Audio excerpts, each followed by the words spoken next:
Welcome to the Man to Man Sportscast. I'm Brad. And I'm Ethan, and this week the NBA tips off. Welcome to our NBA kickoff uh, episode and talk about the NBA. We're, of course, going to predict some of the big games happening in the week 8 of the NFL. We'll have our fantasy boom or bust. And so, but to get started, we had a trivia question from our last episode. And so I'll get into that right now. The top three. Yeah, I was able to guess number 4 and number 3, but I could not get the top 2. Yeah, so some good guesses. The top three most wins in NBA history to start off the NBA season before they lose. And the number 3 team, as you said, you got was the 2015-2016 Golden State Warriors with 24 consecutive wins. Number 2 was the 2012-2013 Miami Heat with 27 consecutive wins. And of course, number 1 all time was the 71-72 Los Angeles Lakers with an outstanding 33 consecutive wins to start off the season. That's impressive, and the fact that has lasted over 50 years now just shows how hard it is to win that many games in a row. It's very hard, especially to start a season off where you got to get some of the kinks out. These 3 teams didn't have any kinks. Yeah, they started firing on all cylinders right from the get-go. And just like we're getting ready to do with our NBA tip-off. Yeah, we got to get the kinks out. So does these NBA teams. And just like that, we're going to pick up with, we're going to talk about the Vegas odds for who is down to win the chip this year. So just to ask you, who do you think the Vegas odds on favorite is? Usually it's the previous champion, so I would have to say the Thunder. They didn't lose anybody. They're missing Jalen Williams to start off the season, which will hurt them a little bit, but they're still a good team. They'll still look good in the playoffs. Yeah, and you're right. They were the odds-on favorite again this year at plus 200, actually. A good number. Last year's top leading scorer. Last year they MVP. had... and MVP, you're right. And they had the top defensive efficient player, which was Jalen Williams. Yeah. But number 2 right behind him was also SGA. So this team is a defensive team. They love to pass the ball as well, averaging 27 assists per game last year. And they made the ball a lot off those assists, averaging 45 field goals per game, which is upwards of probably 100-plus points per game. An incredible offense, and as you said, defense. Just dominated last season. Yeah, a total package, and so it's understandable why they are the number 1 team this year. The number 2 team, odds on Vegas, obviously, is the Cleveland Cavaliers, who, they got the injury bug at the end of last season. Yeah. But until then, they were humming. They are a plus 650 with Garland and Hunter and those guys coming back this year. Yeah, all those great players returning from last year. Darius Garland is injured to start the season.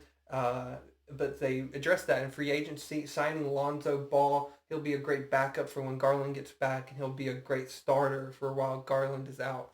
Yeah, it's a good. That's a great pickup. They lose Ty Jerome. They replace him with Ball. That's a good trade off, I think. Yeah, it's a very good trade off, especially since Ty Jerome was due for a good contract after that good season he had last year. Yeah, he got his paycheck, so good for him. Kudos to Ty Jerome. So moving on to number 3 favorite is from 2 years ago champion. That's the Denver Nuggets at plus 700. They have the best player in the league with Jokic. Last year he was 3rd in scoring.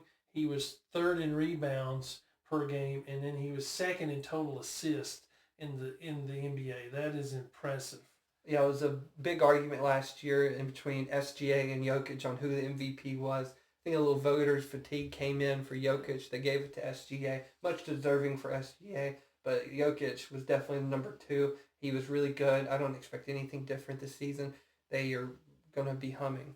Yeah, and the voter fatigue thing's a good point. We saw that with Jordan. We saw it with Shaq, and now we're seeing it with Jokic. And hey, that just means you're a great player. Oh, he's so good. He'll as long as that team stays healthy, which is a little problem they've had in past seasons, they'll be in that championship race right beside OKC. I think that's a good one. I agree. Coming in at the 4th spot is a team that broke my heart last year, and that's the New York Knicks at plus 1,200. Yeah, the Knicks, they're a good team, a well-rounded team. I don't expect anything different this year. Yeah, a new coaching change, which is kind of surprising. You don't see many teams make it to the conference finals and fire their coach. Yeah. So we'd like to see how that plays out. But this team loves to play defense. They have a premier rebounder in Cat Towns, and so I'm excited again this year. Can't help it. Number 5, you want to guess at who that might be? I don't know. Okay, it is the LA Lakers at plus 17 though. So you go from the Thunder at number 1 at plus 200 to plus 1700. There's obviously a huge gap in the Vegas odds there. LeBron missing about a month worth of the first of the season, but you have Jokic. You have Luka coming in, who's supposed to be in premier shape this year, and so the Lakers are expecting big things.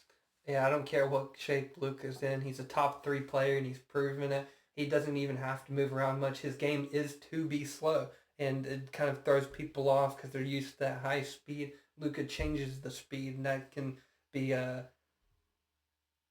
be disruptive in the NBA game. Absolutely. People don't really look at this a lot, but the change of speed, if you can do that in an NBA, NFL, and even in baseball when you're pitching, yeah, the speed change is what gets people. That's what deceives people. If you're 1,000 miles an hour all the time, they can adjust to that. But if you're 1,000 miles an hour and then you're 70 and you're just as effective, then that's when people struggle against you, and that's what Luka has. I don't think the Lakers will be missing LeBron just because Luka is going to fill that void, and when LeBron comes back, they're going to be, as you said, a contender for that championship. Yeah, it'll be interesting to see if LeBron can concede that number 1 spot to Luka when he comes back.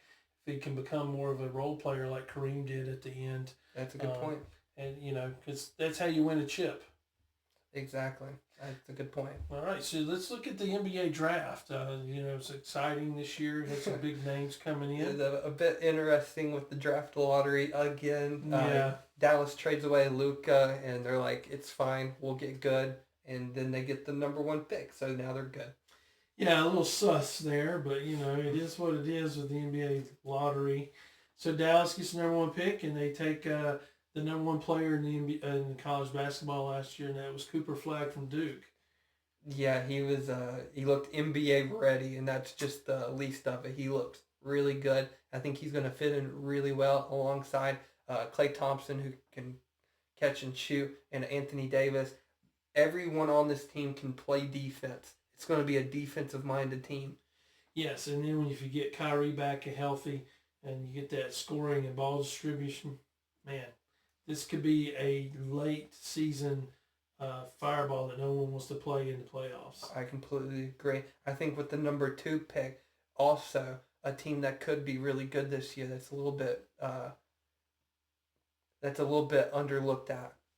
Oh yeah, that's the Spurs, right? Yeah, the Spurs number 2 pick drafted Dylan Harper.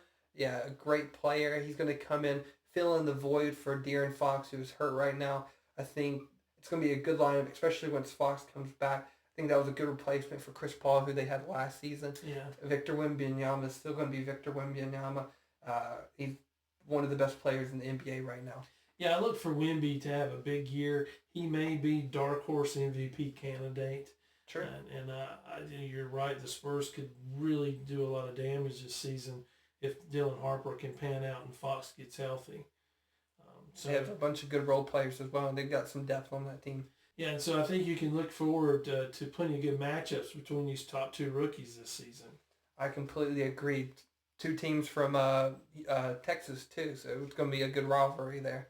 Yeah, it could be a future rivalry down the road, kind of like the Duncan and Dirk rivalry back in the day. That's a good comparison. Yeah, so moving on to that 3rd pick was the 76ers, pulling off the lottery with an Embiid injury. And they bring in VJ Edgecombe. So, yeah, it's an underrated prospect. Not a lot of people, I should say, he's not underrated. That's why he's drafted number 3. Right. But just not talked about as much as those top 2 draft picks. And but he's going to come in and he's going to be a welcomed piece to that 76ers team. If that team stays healthy, they're, of course, contenders for the Eastern Conference Championship game. Yeah, I like Maxey. And, of course, if Embiid's healthy, he's one of the best players in the league. He is. He is so dominant when when he really gets motivated. And so this could be another team that really, with this draft pick, can really solidify themselves as a power in the playoffs. Completely agree. That number 4 pick, also a Duke player, going to Charlotte, Knuppel, a hard last name to pronounce, but I think he'll fit in really well with this young Charlotte team, starring LaMelo Ball, Brandon Miller, Knuppel, a good 3-and-D type player, and then of course they have Miles Bridges, the phenom at the rim. Yeah, and so bringing him into, he's a Duke guy, so you bring in more fans to the Charlotte Stadium because it's just a hop and a skip between these two, the school and the city. So think about that. That's a good point. I think it's a good move for Charlotte. I think he will fit in well there, and it's exciting to see what the Hornets may do this year. He's going to be LaMelo Ball's best friend. He's going to be a 40+ percentage 3-point shooter in his rookie year. That's my prediction. Wow, it's quite a bold pick. I like it though. So we'll round out. We'll just cut it off at the top 5 with the 5th pick of the draft, which was Utah and Ace Bailey. Not a lot of people's talking about Ace. He's going to a team that's really where these other teams I think have hopes this year. Utah probably not as much. No, I don't think Utah has much hope. I'm a huge fan of Lauri Markkanen. He's the shining hope of that team, but I just don't think they have enough pieces to be a contender in the playoffs. Probably not, but also might mean more playing time for Bailey, and Sure. see if you can really see if he pans out or not. It's a young team. I could see, in the future they have some picks that they could turn this around.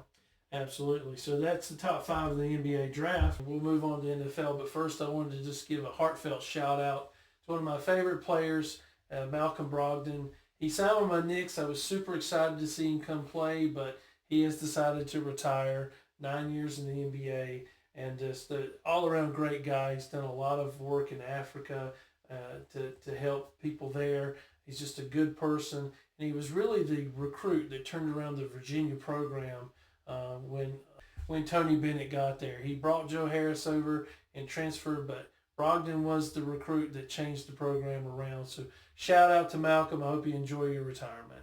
Yeah, great college career, great NBA career, being a former 6th Man of the Year award recipient. And Rookie of the Year. And a Rookie of the Year.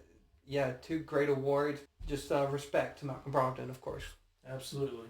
Yeah, and so we'll start off with our NFL predictions. A little different this week. We're not going to go through every game. We're getting more into the season, so now we're just going to go with just the big games of the week. Starting off, of course, with the Thursday night game. Minnesota at LA against the Chargers. Chargers being slight favorites. Minnesota missing their quarterback again. Yeah, but as well as Minnesota played last week in spite of Carson, this is a game that they can definitely win. I think so too. We know that Brian Flores likes to bring the rush, and the Chargers may be missing both their tackles. Again, it's going to be tough to protect Herbert against this defense, but I do think Herbert finds a way. I don't think Minnesota can win with Wentz. I think it's too big of a task against this good Chargers team who's been showing out. So I'm going to go with the Chargers this week. Yeah, I can't argue with your logic there. The only thing that might get the Chargers is their injuries as well. Sure. But I'm with you on this one. I'm taking the Chargers. Yeah, and so we'll skip on to a little bit of a rematch, a little bit of a grudge match. The Giants at Philadelphia. Philadelphia wanting their revenge. It is at Philadelphia, and Philadelphia is huge favorites. Yeah, they were huge favorites last time, and they went up to New York and they got smacked in the mouth by Cam Scatterbury. Yeah. So it would be fun. They won't let that happen again. The Eagles would be loaded for bear. They're really going to try to put it to the Giants. But this Giants team, they don't care who they play. They're going out there and just balling. And so I think this is going to be a really fun game. It's going to be really close. But unfortunately, I think youth fails them on this one, and the experience of the Eagles overcomes the Giants in this game. I agree with a lot of what you said. I think that's a great point that you made. I think the Giants, they've played really well since Jackson Dart's become their starting quarterback, almost beating Denver in a game they should have won, really. Yeah. They beat the Eagles. They lose to New Orleans. I think they come out and beat the Eagles again. I got the Giants in this game. Yeah. I don't blame you. I don't blame you at all, but I'm going to go with the favorites here and go with the Eagles. Yeah, I don't blame you. Yeah. And so that's our 1 o'clock game. And so now we're going to move on to a 4 o'clock game. Dallas at Denver. Denver being slight favorites. Extremely good offense versus the number 1 defense. It's going to be a clash of the Titans here. Who do you think comes out on top in this one? Well, normally, it's a little scary for me when your offense is lacking like Denver's, and your top defense is going against a top offense. Yeah. But this Denver defense has proved they can play against anybody. Yeah. And so Dallas' defense isn't very good. Nope. So you've got which is better, Dallas's offense, Denver's defense. And for me, I like Denver in this game. I think they continue to roll. I think they can run the ball against Dallas, and that's going to be good enough. I think it's going to be a tough, hard-fought game, but at the end of the day, I think Denver wins by 3. Yeah, I got Denver in this one. I like what you said there is Denver's defense versus Dallas offense. I'm going to take Denver's defense. And if it's Denver's offense versus Dallas's defense, I'm taking Denver's offense. I think they're better on I think they just have the better matchup this week, and so I am going to take Denver in this one in a close game that I think will be close. I think so, and if Dallas can figure out a scheme and put some points up early, they can win this game for sure. But as we know, Denver doesn't give up. So going with the Broncos. No hate on the Cowboys, though. I'm very impressed with their offense this year. Yeah, very good offense. So we move on to the Sunday night game, probably game of the week. Great game. We got Green Bay at Pittsburgh. Green Bay being the slight favorites. Both teams have been really good this season. Both teams with, Pittsburgh with 2 losses and Green Bay with a loss and a tie. They both have a couple of good wins. I don't know who's going to come out on this one. It's going to be a great game with 2 teams who haven't shown many weaknesses. It's really been Green Bay's consistency issue and the Pittsburgh rushing issue. But they both seem like they're fixing those issues as the year goes on. Yeah, this is America's game. I mean, you've got Green Bay versus Pittsburgh. 2 teams with great history. Yeah. Green Bay with the history, like Lombardi, the frozen tundra, Brett Favre, Aaron Rodgers, and they are at the top of their game. Then you got Pittsburgh, who's won more Lombardis. So yeah, they've won more Super Bowls than anybody. These are 2 great defenses going against each other. You got Micah Parsons. You got T.J. Watt. It's going to be who can get after the quarterback the quickest, and that's going to cause the mistake, right?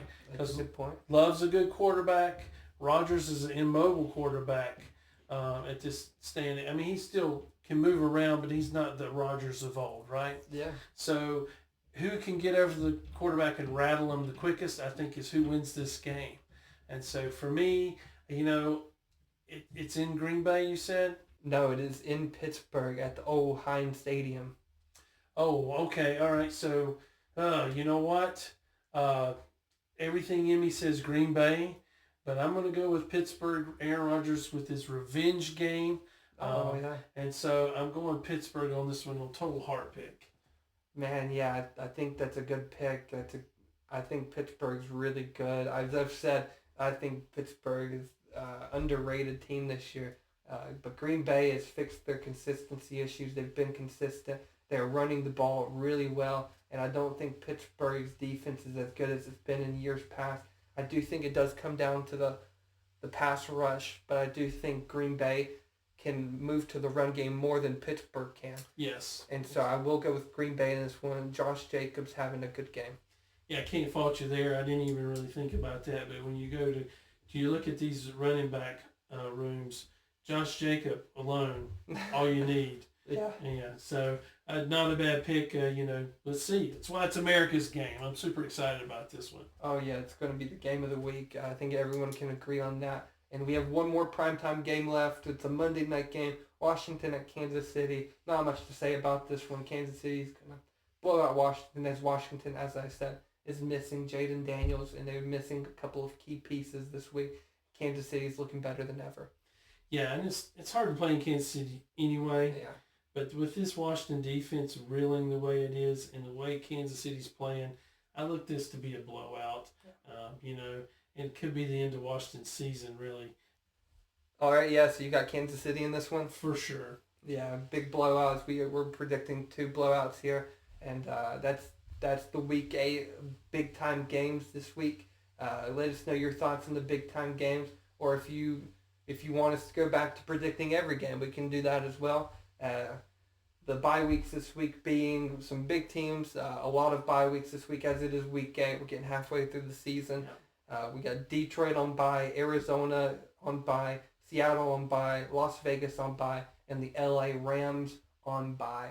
A lot of big teams, a lot of teams that are like the Rams injured, Las Vegas injured, that need this break to get some things together. Arizona just they need a break from losing those heartbreakers, and maybe they can come back and win a couple games. It wouldn't surprise me if you see the Cardinals rebound after this bye week and make it interesting. Maybe they can pull close to 500. I could definitely see that. I don't think they make the playoffs, just losing a couple heartbreakers, but I do think they could get close to 500, as you said. Absolutely. So on to the boom or bust? On to the boom or bust. I'll start it off this week.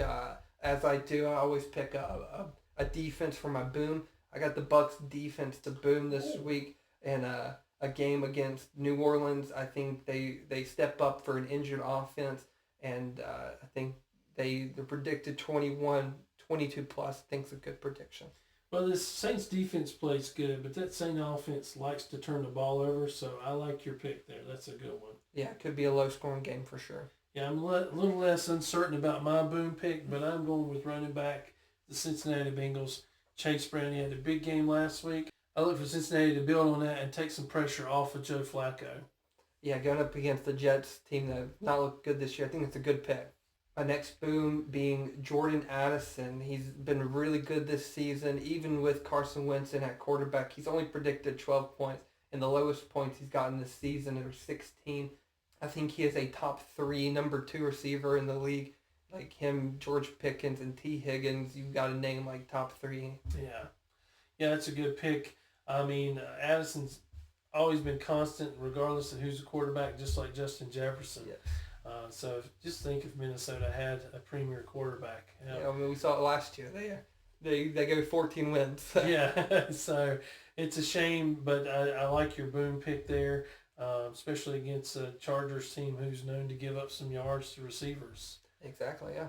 All right, so my number 2 pick is picking on this Washington defense a little bit. Travis Kelce's been a little underwhelming this season, but I think this is a game where they can game plan and get him off the schneid. Bobby Wagner can't cover him. Nope. I think Quan Martin's too small to cover him. You'd bully him. Yeah, and so, who are they going to put on him? I think this is where Kansas City can score a lot of points. I look for Travis Kelce to have a big game. Yeah, I agree with that. That's a good pick there. So I'll move on to my bust. My bust of the week is going to be Ramondre Stevenson. I've said this all year. You don't trust anyone in that New England running back room. He had a good week last week, so they have him predicted 16 points against the Cleveland defense. I don't think they're going to be focusing on the run. They're going to have to pass the ball with Drake May to win this game. I agree. I think to win the game, they got to put it on the back end. And Ramondre Stevenson is like a touchdown dependent running back. Point, yeah. And I'm with you. I think that's a good bust. My bust is against this Philadelphia Eagles defense. I think it burned you last time. You picked Dart, and he didn't bust. That is true, and I think Dart is still going to have a good game. Okay. And I didn't have it in me to go against Cam Scatterboo. But Wan'Dale Robinson is projected 14 points, and I just can't see that against this Eagles defense. I think him being their number 1 receiver with Neighbors out, that the Eagles will focus on him like they do against other key receivers, like when they do McLaurin and every team's top receiver. And so I just don't look for him to have a productive game. I think the Giants are going to have to go elsewhere. Yeah, it's a good bust. I don't disagree with that. The Eagles' defense is good, but I am going to be pulling for that Giants team. Yeah, me as well. I hope they sweep the Eagles, and I hope they beat the Cowboys.